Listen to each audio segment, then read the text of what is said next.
Hopefully. You have the con. Okay. I will, call to order the Admin and Finance Standing Committee meeting of Monday, April 27th at 7:30 a.m. Can I get a motion to approve the April 13th, 2026 minutes? I see Jeremy sent them over. Yeah, it didn't require any Morning. edits other than just taking out those next steps, which are. Yep.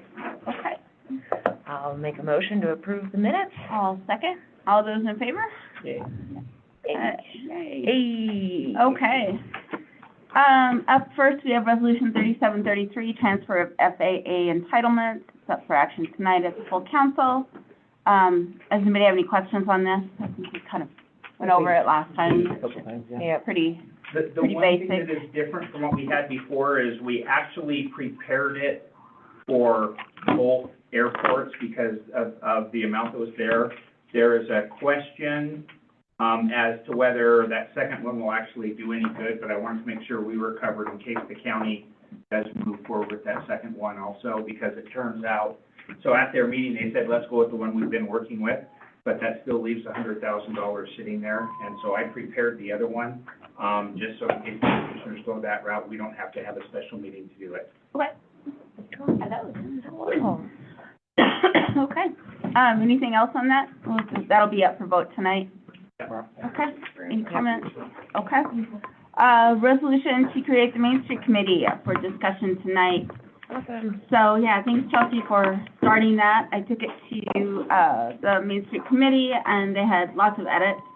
But we knew that they probably would because it was just a rough draft. Yep. And so I added those changes, sent it back to them. They made more changes. And then Dennison reviewed it. The only question really on it is if we want to add the map as an attachment that actually shows the mapped area. So if people ever want to look back on that, they can. Like, what is the Main Street area? Yeah, what is, because it's not just the downtown commercial district anymore. It goes all the way up to the roundabout and all the way down to 19th. Yeah, 19th. And it also includes parts of Hauser, because there's a lot of Main Street. I mean, you know, it's Yeah. kind of become our second Main Street. Yes. Well, I see the wisdom in that. I also wonder if that's the confusion that A, it feels like that'll be defining the area, and B, it kind of gives us something to be out of sync with the planning documents. It's like one of those things we'd have to change it. Could we just say instead as defined in the planning? That's what I was gonna recommend, is to find in the planning documents, whether it's the downtown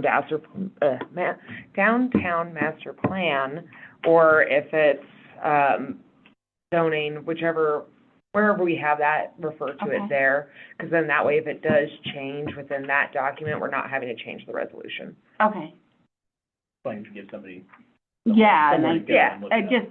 right. Yeah, the main thing is it's just, I guess, to get the point out that it's not for, it doesn't go past the roundabout, so all of that area, you know, the urban renewal district doesn't qualify for any of the Main Street grants. Right.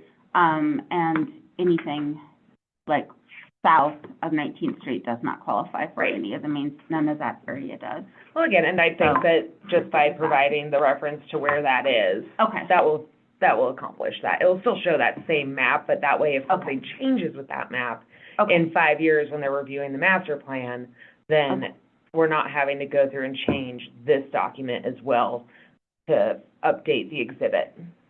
Is that true that the financing options all have to be within that? So, Yeah. Correct. okay, Correct. so like the Roosevelt is in it and the other things we've looked at, okay. Yeah, everything that we do has to be in it, and I did include the 4 points of the Main Street program, which basically defines the purpose of the, you know, so those were the main changes.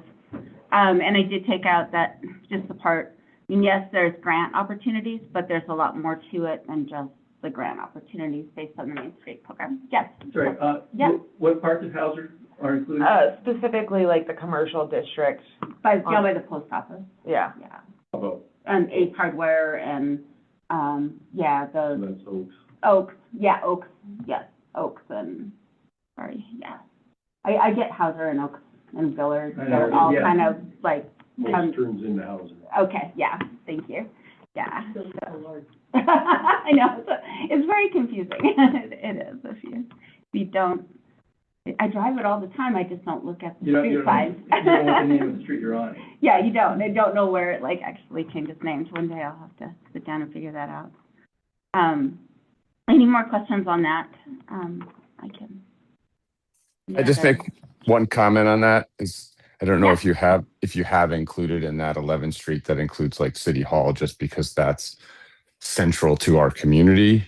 But just the thought, if you haven't, that it might make sense. So this is outside of admin and finances, creating that map. That was something done with the planning board and approved with the master plan, 6 months ago? Well, no, the map for the Main Street program itself, did they just adopt, Exactly. that? It's Okay. defined off of that. Thank It's you not for that something that clarification. they're creating on their own. Thank Do you for that remember if it's clarification. something that we included in the downtown? I'm master trying to plan, or find- if we need to edit, because, yeah, I did just make a note, and if we need to edit it, because I think it's The wise map? that we do include this. Sure. Description. I'm trying to find it right now, but I don't remember, and if we do, then we're gonna have to go through and change our master plan. Yeah, and that's, I'm extend it chasing and it change down right that. now, it's necessary, just So- to know, but. Okay. I thought we had, like, the side streets. I thought we'd included the side streets. I thought On so as well, that we did a buffer one block Yeah. off of Main. Yeah, I don't know But- that we included Platt, but I thought we included all the side streets from Broadway to Right. Platt. Exactly. I'm pretty sure that's what happened, but I gotta, again, I find know. it, so. It was 6 months ago, but yeah, we'll verify that and, And it's easy enough to update if we need to, but to Chelsea's point, we don't do it here. We Yeah. just have them do it, and the legislature actually made it significantly easier to do, so. okay, good. All right. It's very counter their nature. Yeah. So, any other, comments on the resolution to create the Main Street Committee? Okay. All right, Red Lodge Rural Fire Department annexation of the city of Red Lodge. So, Mayor, I'll let you, talk about this, about the changes that happened since our last meeting Okay? on the And- resolutions, and, Dennis, oh, no. I saw them in here, and anybody who wants a hard copy, Sure. the first time I went through the packet, I didn't see it, so I printed some extras, so. Look here. A hard copy in front of you briefly. Okay. Yep, So you this would. was, we had started and gone through a couple of earlier versions of what the action was. And our fire chief had prepared one, it was really good. But what we determined as we got into it, that was kind of that resolution is more when we accept the needs and move forward. And so what his recommendation, and I agreed with it, is we really ought to just do a resolution of intent, to pursue, that kind of says, hey, we're starting and go, and that also gets us on the books and moving forward much more quickly. There were some specific things, that I added to the resolution he had provided us, based on previous conversations, with council and also with our fire chief, who I note is online for comments. Mostly in addressing a couple of things. One, was that we need the money for purposes X going forward. And also that it ends up with the rural fire district receiving less funds. That one was actually already included in there. But anyway, so this is just yes, we're doing it. It still allows us to be working on the presentation in the background, and in fact, my guess is that'll be a live activity. We have our initial presentation to go out, hopefully, within the next 2 weeks, but if we need to change our strategy and go door to door, or hang out in the grocery store, or, whatever our different options are, this just says, we're doing that, and we may change our strategy as we need to, so. So do we want to put in here that, whereas, that, maybe it's in here, I apologize, that, since it will lower, the mills going to the fire department by almost, like 6.2, We do say Mills, it do lowers we- it, we don't say. that will be backfilling that with resort tax funds? It, it says it will be lowering it, and it says that backfilling it with resort tax funds is an option. It doesn't Okay. say that we will, but you're welcome to look at and change Okay. that language. Okay. I left the language that was there just for a conversation point to start. Okay. And your fire chief may have some stronger or better language he wants to put in there.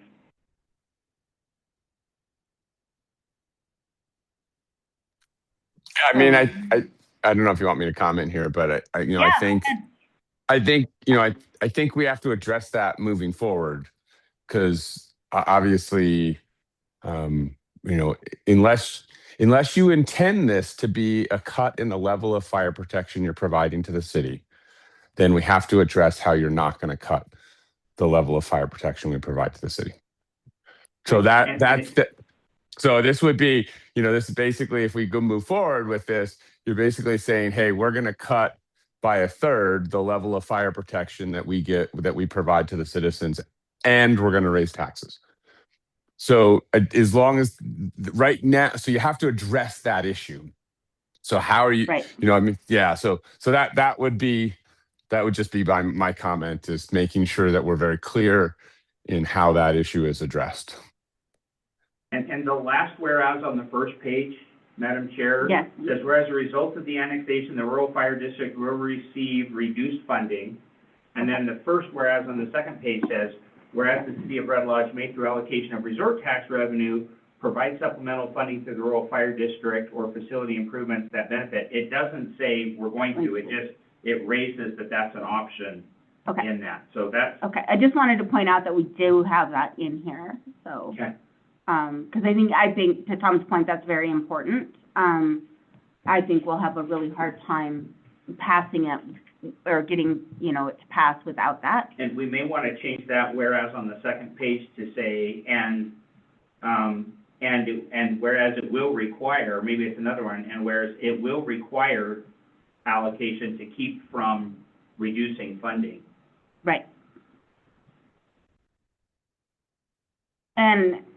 And honestly, I think that this will be an easier way, or I don't know if it's easier or not, but a way for the fire department to increase their funding if they need it, you know, especially if depending on what that contract looks like with the fire department. If we do 10% of the resort tax, it's plus 20, almost 22 mils, it's actually an increase in funding to the fire department. But that's how that ends up shaking out, that contract. And I think that's probably better addressed by adding an additional whereas that Okay. says it will require an allocation without getting into the details of the discussion we haven't had yet. Right. And I can do that Okay. for this evening and share. Do you want to do it? Do you want me to do it, or? No, that's what, I want, I guess we need to have two very distinct, to your point, conversations. One about this resolution and then, and the petition, but we also need to be talking about the contract in the background. And if we bump up that funding to the fire department through the resort tax, you know, how will that look going forward if this petition, it's two conversations, but they go together. Roger? Yeah, I think I would be cautious about putting anything like 10% into it, because now you're committing yourself to the exact same thing that you're trying to get out of with the 21 mils. You're just moving it to it. You're moving your issue Into the resort tax. because what happens if all of a sudden the resort tax takes off and you're going, now wait a minute. So I think you need to be cautious on how, on a percentage, that it's going to be this amount. Mm-hmm. It should be more open to whatever the need is at the time versus bidding, you know, a specific amount that's already got you in trouble in a different way. Right, with the millage. Yep. And maybe Jeremy can speak to this more, on the mill issue. I think we were just, because we don't know what the value of the mill is, so Right. that was always an issue, because And you don't know what the higher the mills were, the lower the number of mills that we could you know, that we were bringing in. Right. And so to me, that was a little different issue than just 10% Well, of the it could be resort reverse. tax. If But the resort tax goes down, then we all are of a sudden decreasing, we're decreasing their budget. Right. So, yeah, you know, Well, you're decreasing everybody's budget, because now everybody's gonna go down. everybody's gonna, Yeah. you're stuck with 10%. Right, yes. I would just- say, I agree that we don't put a percentage in No, not in in here. this No, document. not. However, I believe that part of I think that the going on a percentage, and again, that's another and future discussion. But I think that was part of the motivation, and I heard Tom jumping in at the same time, so he may have a comment. I think that was part of their motivation, is this has an upside to us. But I also think if we go to a percentage, it's advantageous, because if there's a downside, it decreases. If we just say it's $1 and escalate to cover to equal, and we could do that. But like I said, then what happens if, I know last time there was a pandemic, our resort tax went up, not down, but what happens if things change there? We also don't wanna, for us, but we don't wanna paint it in there, so, there are pros and cons to a percentage. One of them is that they may see and have confidence in the potential upside, which helps them feel better about accepting and selling their arrangement to their board that they have to go to, and it builds in protection against it. So that's just, it doesn't belong in here, but it may end up being, when those negotiations happen, it may be that a percentage is what they're going for. You probably need to build in an annual review of that contractual agreement, so that there's room for negotiation in the future. I think most of our contracts are five-year or two. Well, but auto renewing, but they will also come before council and we'll have entirely different discussions on just that when it's there. Tom, did you have a comment?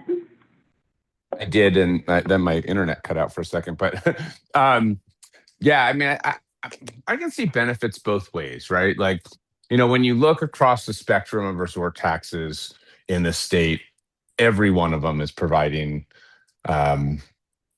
support for fire protection. And in fact, several of them, that's the only thing they're doing is fire protection. You know, there's one or two like Red Ledge Mountain that are small that have, you know, maybe some other specific thing, but there's only one or two.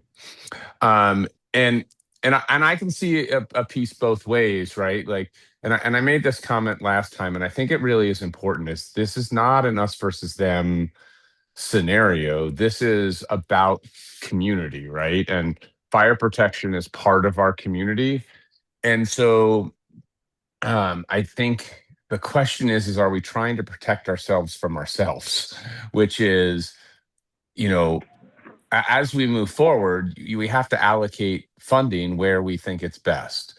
And so, I like the 10% because it says, hey, here's what we're going to allocate. But I also don't disagree with Rod in that, as you move forward, you may find a need for more, you may find a need for less based on what else is happening in the community. But as long as it's a conscious decision about how we prioritize fire protection for our community, I think that just needs to be, that's the conversation. And at point you'll come to the fact that, like, all right, the fire engine that the city bought in 2004 is, it's whatever, 22 years old. At some point you're gonna have to buy a new fire engine. And, as we know with some of the water system stuff, and, that if you have a funding stream and you commit to a large capital purchase, which the resort tax money would have to be, is for capital purchases, do you want to save up all the money and then make the capital purchase? Not always the best idea in today's, environment. But so if you're going to borrow money and use that resort tax stream for the purchase of something, you have to be guaranteed at least through the term of that purchase that you're going to have that piece. So I wouldn't oppose either way. I think it's more of a community discussion. Okay. In my mind, the percentage it's just where the variability, who's impacted by it. So if it's in the contract, then it puts the variability of the income from resort tax on the fire district. If it's just a straight line value, then that variability is impacted in the resort tax budget. That'll affect everything else that resort tax pays for. So, Right. I don't know that one's better necessarily, but. Yeah, I think I would prefer to keep a percentage amount out personally. And it could be that what we do is, we've kind of inadvertently moved into item number 5. Right. As opposed And it- to item 4. Right. But, what I'm hearing is prefer not, but, not a percentage. That was one, I think I heard it twice. But I think what we Not do is. necessarily a preference in the actual contract. I don't know if we made that, So, but in the whereas. My wondering is, I think what we need to do is take a snapshot of the year, whether it be this year or last year. It may be that we don't know this year's number in time, Jeremy, that we certainly, and I know there's been a discussion about whether we're increasing that or not decreasing that, but I don't have an issue with making sure that we're not decreasing funding by helping us make, here's a dollar amount that goes with here's what the dollar amount is required this year to make a difference, and then figure out how we're going to escalate that going forward. Is it a percentage? Is it we will continue to maintain what that 28 mils was as a percentage going forward or something? I know in our previous conversations, certainly my understanding has been that the fire department has wanted to improve that a little bit and go for more than just the delta so that they had something to sell to their board. That still makes me squirm, but. yeah. Well, and I agree. I don't necessarily want to put that contract amount in these resolutions. Oh, no. It yeah, doesn't go here at all. No, that it doesn't. But at the same time, we really have to work on both of these at the same time. Because to your point, I mean, Tom has to take us back to his board and say, we aren't going to have less, so we can support this, and because we do need the fire department's support for this to happen. And I added a second, Yeah. a second whereas, by the way, for that last conversation, where I'll just point out that all the other tax resort districts in the state do utilize it for, whereas we can and whereas everybody else does, Okay, and we will adjust, so okay, that's a perfect. compound whereas. Okay, so let's finish up this real quick, and then we'll continue on with the fire department contract discussion. Is there any other, the petition is there, this is the resolution of intent of the city council of the city of Red Lodge to pursue annexation. So this is just saying we're going to pursue it, and we will start the petition process. And then on the petition, it's the petition for annexation into Red Lodge Rural Fire District.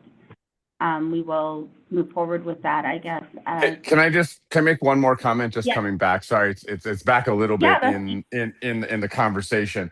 I would say I do disagree with Dennison in the process there. So essentially you as a council have veto power on annexation. And when we wrote this law, that was done because there were some cities that were afraid that they were going to get, it was really Union Fire Departments afraid that they were taken over by rural fire districts. And there's one in particular. So that's why the city has veto power. So just a thought in moving forward is if you haven't at least say in the annexation, in this petition, you want to say that you are in some way, shape, or form in favor of this, because otherwise people could sign and do all this work for this annexation, and then it could come up for a vote for the city council, and all that work goes to nothing instantly. And so it's a little bit of a chicken and the egg scenario, I will admit that, but I think you just want to be clear in this resolution that it is the city's intent to approve annexation or something like that. So we can add a therefore down that just kind of before everything that the city is in favor of it, and then here's what we're going to do. Just to kind of add it. Yeah. I think it's a bit of semantics, and I don't think you're going to go through all this work and then have it pass, and then when it comes up to the city council, and just for of process, Oh, Oh, Tom, I'm saying- you're itchy on us. Oops. Still have. Not hearing you yet. How about that? Is that better? Yeah. yes. Okay. My internet's just going in and out and being a little funky. Sorry. Is that the county cannot veto this. If it goes in front of the county, the only way they can reject a petition for annexation is if they receive another petition against it with 40% of the vote. So it's a huge process to oppose it as well. So they're just two different things. The city can vote one way or the other. Once it's annexed, once you get the petition, the county basically has to approve it. Along those lines, what my understanding is that the fire district can also veto it. What are the rules there? No, the fire district cannot veto it. If it's a petition, the fire district is obligated to do it. It never goes to the fire district. The annexation piece never goes to the fire district board. Okay. No, Just a new agreement would. but Yes. but it's Yeah. good. You have their support. Yeah. Yes. Yeah. It's, it's going to be unlikely to pass if you don't have that support there. But yeah, that it is. And I can read the law one more time, but my recollection is that the board doesn't really have any option in there. Okay, perfect. All right. Well, we'll have this up for discussion tonight again. And, Yes, you have and one? I will make those 1, 2, 3 edits Thank you. and send to the city attorney, council, and Tom prior to tomorrow night. I'll get that out today so you guys can review it, and it'll be just the 3, so please feel free to do a reply all and share Okay. thoughts and input. Okay, And then we'll hand out updated copies tomorrow night. okay. Perfect. And then as far as timeline goes, public outreach, you're working on the presentation still. Timeline, we will have to approve this, and then we can start collecting signatures. Is that correct? Yep, if we move this to action in 2 weeks, we're free to start collecting. Signatures? And to Tom's point, I think we're free to start collecting signatures, but I think part of our story needs to be this, and that's why we need to make sure that it includes the why we're doing it. Here's what we plan on doing to address it going forward. Right. And to me, it addressed all the talking points. Whoever drafted this initially did a pretty good job of capturing the talking points that we've talked about as far as percentages and Okay. that this is an increase in your taxes. Actually, I think that was one that I added or changed this wording upon, a separate tax levied by the fire district of approximately. And then in our slideshow, we can say what that is in dollars and or look at your ambulance. Yes. Okay. Just one more comment to my. Sorry, wasn't sure if I was on mute or not.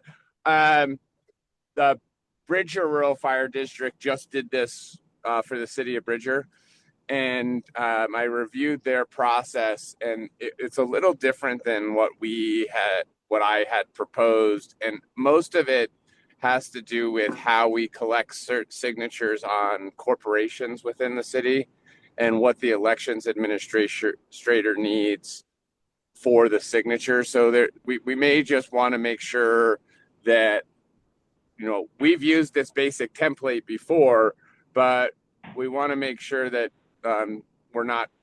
we don't end up collecting signatures that then get invalidated because we didn't do it correctly. So we want to communicate with the elections administrator and the county and make sure that the signature collection process is correct. I will add that to my to-do list because I meet with her regularly, so. Is there a time limit on once we pass this on getting the signatures collected? I don't believe. I don't How, believe so. I mean, I don't know if, if there was a time limit, it would be related to, when you collect someone's signature, how long that signature is valid for.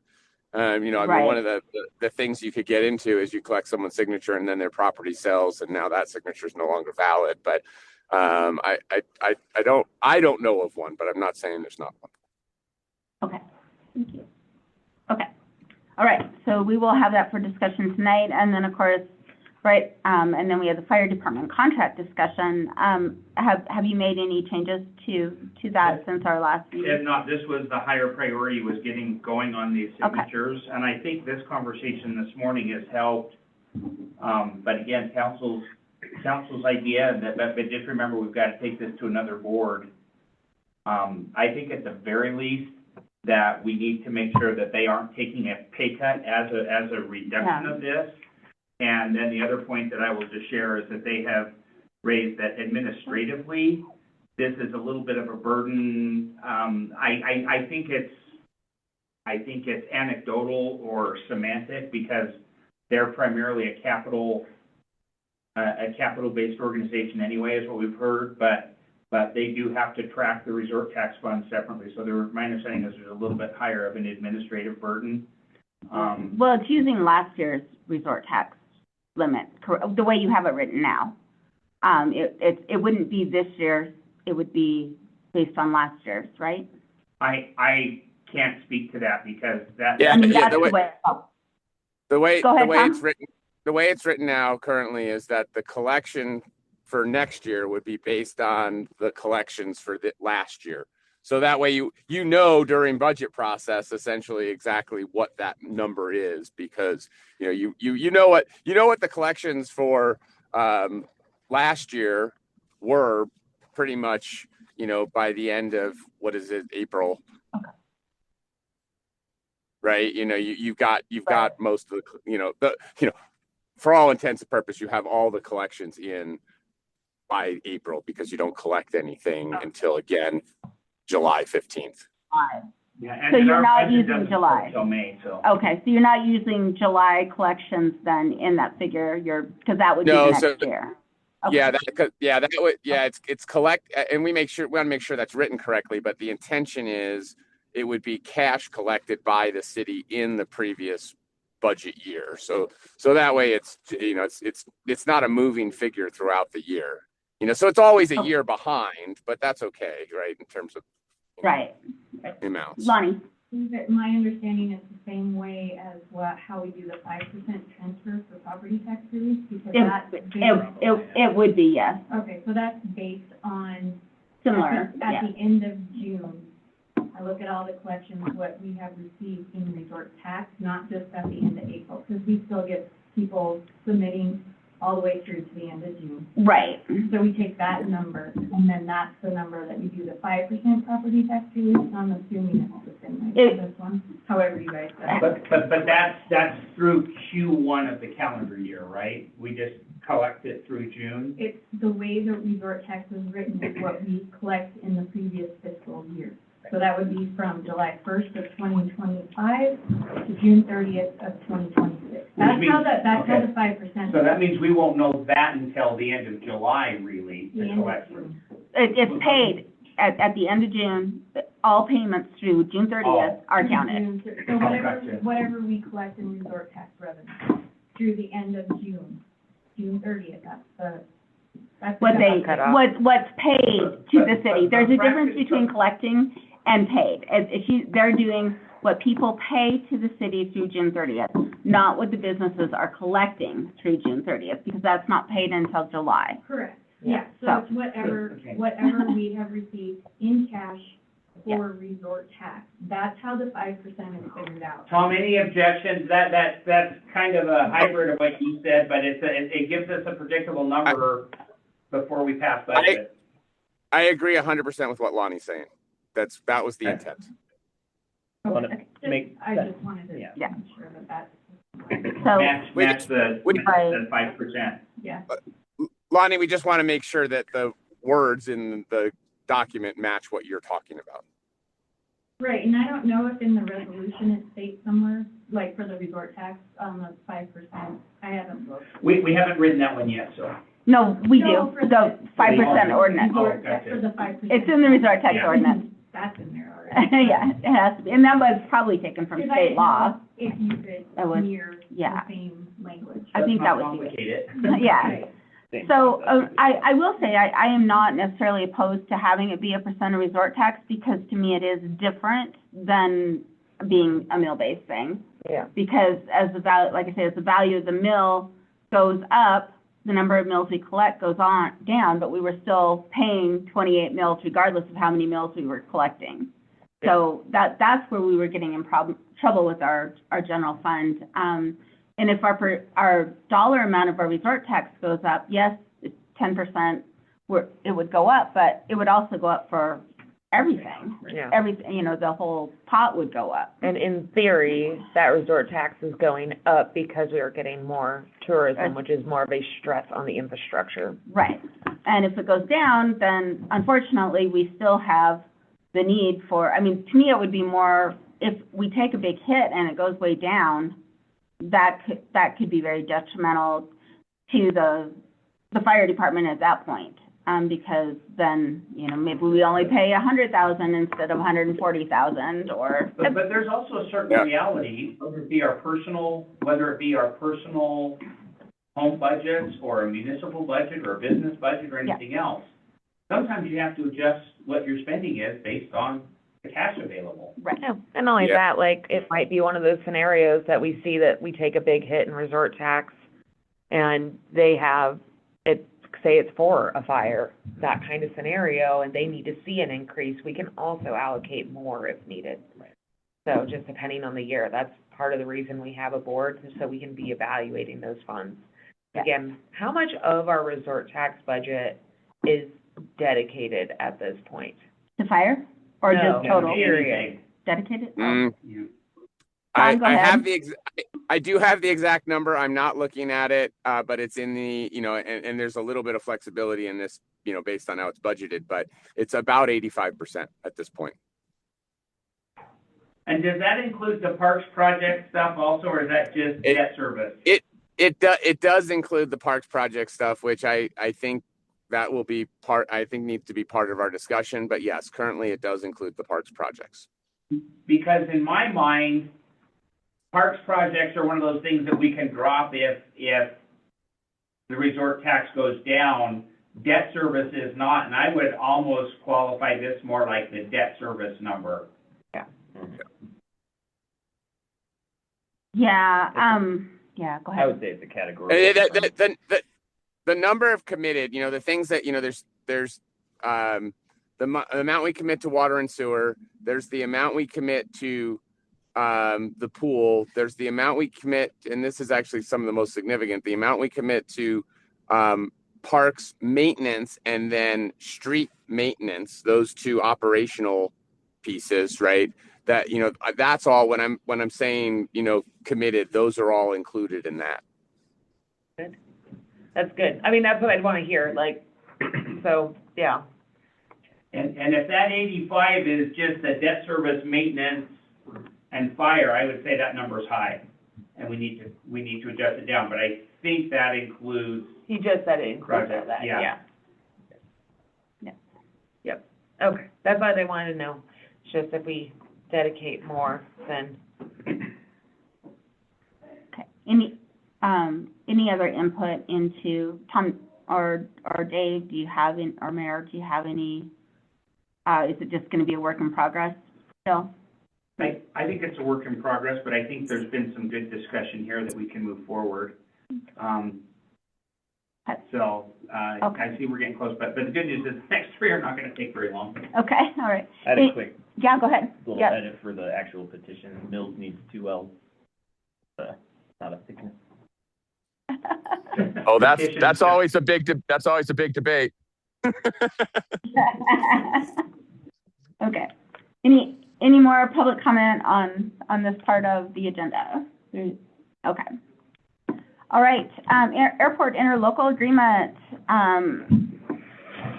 Jeremy and I met with the mayor and kind of had a discussion on that, and with Jen, because she and I were the main council people with Terry that worked with the airport board on the original agreement that did not get signed a couple of years ago. So, Mayor, where are we? So, again, we had that update, and it was, the goal has always been to move forward with what council's intent was and make sure that the wording addressed that. That meeting was really good. I went to an airport meeting last week. I was really glad that I did. At that point, Bridger, threw what I would call an unannounced wrench in things, and wants to pursue a separate interlocal with the county, which would mean we would have an interlocal with the county and they would have an interlocal with the county. I have a follow-up discussion scheduled with the county administrator later today. My initial thoughts were, well, first off, I understand why they maybe want to do that. There's a couple of different reasons, and I'll certainly accept a part of the responsibility of that, because they're like saying, this isn't done, let's get it done. Yeah. But there's also their airport discussions. It feels like when you go to those meetings, 75–80% of the conversation is about Red Lodge and 25% is theirs. And I think they just want to limit that. Last time this came up last year, there was a concern that there was a bunch of grant funding that was out, and it was a deal breaker, and that was like $400,000 worth of funding we were going to lose if we changed things. I think if that's true this year, that the commissioners won't sign off on it. The other part of that is that basically doubles up their number of meetings that they're having. Other than that, in talking, if the other thing it really kind of does is, you'll recall when this was canceled a couple of years ago, the wrench that was thrown into things was the dissolution of assets agreement in there. And to me, this just doubles it. But if they come up with a mechanism of saying, we're going to transfer the assets from this interlocal to that interlocal, well, fine, that works for both of us. So anyway, I'll have a conversation with them, and then when I hear that again, I will get an updated copy out to this group. But I also, knowing that was on the discussion when we put the agenda out on Friday, I did not put it on the below the fold conversation, because so it adds another 2 weeks, but at this point, 2 weeks I think is minimal. So basically, if they can figure out the dissolution of assets without negatively affecting anything, it truly won't necessarily affect us. And It would more affect the commissioners, because now they get to go to 2 airport board meetings. that's my take on it. So, And I okay. think because boards are made up of people, Yeah. and people have personalities, I think there's multiple views on that, all of which are similar. The other thing that it really kind of comes up, and I don't know how to address until I have that conversation, was the equal representation. So if we go 3 and 3, then suddenly, it requires both entities to be on board in order to have a passing vote, and I don't know if that improves or hurts that conversation, but I'll have that conversation hopefully later today. Okay. I've reached out to schedule a meeting. I haven't got it confirmed that they're there yet, but that's what that is. If I may, I would like to get the input of this group on something, with your blessing. We have on the agenda this week, under appointments, reappointing our positions which have both expired. Bo has indicated he is happy and willing to serve again, and he's our airport manager, so I like keeping him on there. I had initially reached out to Mike Maples, who is staff to represent Red Lodge, because one of the concerns that I have had, or that I've heard, is people talk about we don't have anybody on there representing the city because it's only pilots that volunteer, but you know what, it's only people who use the parks who volunteer to be on the parks boards too. But we also received a letter from Gary Harum indicating that he would be happy to serve on that board. My initial inclination was to appoint Mike Maples to that. But then it was raised at the meeting that the current interlocal says folks shall serve without compensation on that board. The verbal I have, I don't have a hard copy written from the city attorney, but the verbal from the city attorney is he did not view that as compensation because he wasn't getting paid more or less. Yeah. And by the way, that also kind of applies to the commissioners, same old, same old. Yeah. So the mayor makes appointments with advice and consent of council, and I know this isn't full council, but I'm curious, from this board, your thoughts. Would you, feel more comfortable nominating, Mike Maples for that second position, or Gary, who does not work for the city? I don't know who Gary is. I think having city representation is important. Yeah, and I like the idea of having somebody that's not affiliated with the airport, but knows the land. That's helpful. That was kind of my initial thinking, but, and I think, like I said, the city attorney has informed me that we're okay going forward with that. Does this body have any concerns with that? No, our main thing when we were passing that agenda was that because the city owns the land and it is our asset, and we have a stake in, it's in Red Lodge, the city limits of Red Lodge, so we wanted the equal representation. And the idea was that one of those seats would always be someone from the city staff that would have that seat, whether it was the public works director or the planning board person or the community development director, someone, so that the city staff person would have that input or be able to bring that back to the city. So there wasn't, because it seemed like there was always this, the communication was being broken. It wasn't making it to the city what was going on and that was not necessarily anybody's fault. It's just the city, we're missing out on stuff. I like the optics, and anybody who's worked with me for the last few years understands I like different voices at the table. Yeah. So, if you guys are comfortable with that based on our attorney's recommendation. And I think Gary would be a great addition to the board. So when we get three, I would, when we have three positions, I would be fine with him being, I know he served on the board before. So what I'm hearing is, Dave, we like your idea of going with Mike Maples as the second appointee at this time. At this time, yes. Is that, That's an accurate summary, I would say. okay. Okay. Thank you. Okay. The BRTA MOU, I do not have, I realize we are out of time. And the Rodeo Park MOU, we don't have the updates. There's an outdated MOU with BRTA trails. Specifically, there was, some concern, that the language actually covers us legally from an insurance standpoint. And then, but we have a trail that goes across Yellowstone Wildlife Sanctuary, which is not city-owned land. And what we've been told is, and I think we have it, is that as long as there's no compensation, there is no exposure or liability, which they need for their insurance stuff. But given that Okay, MOU is okay, back up, because you kind of skip around a lot when you talk sometimes. I'm sorry? And my brain is not keeping up this morning.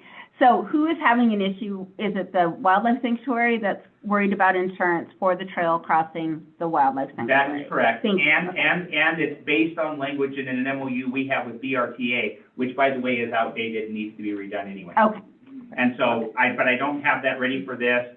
And then the Rodeo Park MOU, we have the changes, and I didn't get those edits made either.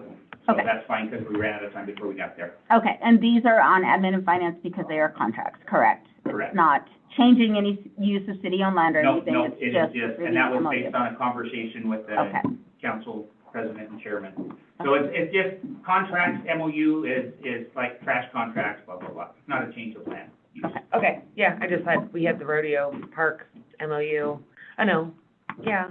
I think we'll send that to both. Okay. okay. I'll put that on here. And I was like, It's just the difference between, I guess you'll have 4 council people involved total then, because And that's- this is on planning and I'm on here, so. I think Councilmember Tupin's point is valid, because that's new and there hasn't been one there before. But what I do think will definitely come to you guys is if we set that up as a park, that's gonna be land use and planning. at the end of the day, I don't mind. It's just, it's good for me to know, like, am I gonna be talking about this at land use and planning, or is it redundant to have it in 2 places? I don't think Especially that's when there's redundant. 2 of us already here, like, Two added. why do we need to, yeah, that seems. Today, we're not gonna talk about it, but so we can have that conversation, and I welcome input.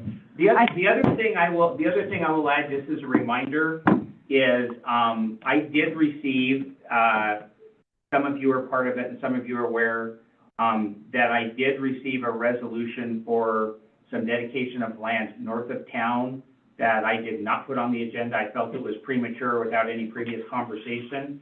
And particularly given that we're having a meeting on the 30th with the community, where we are saying, come give us your input. I didn't want to have a resolution out there that says, but we've already made up our mind.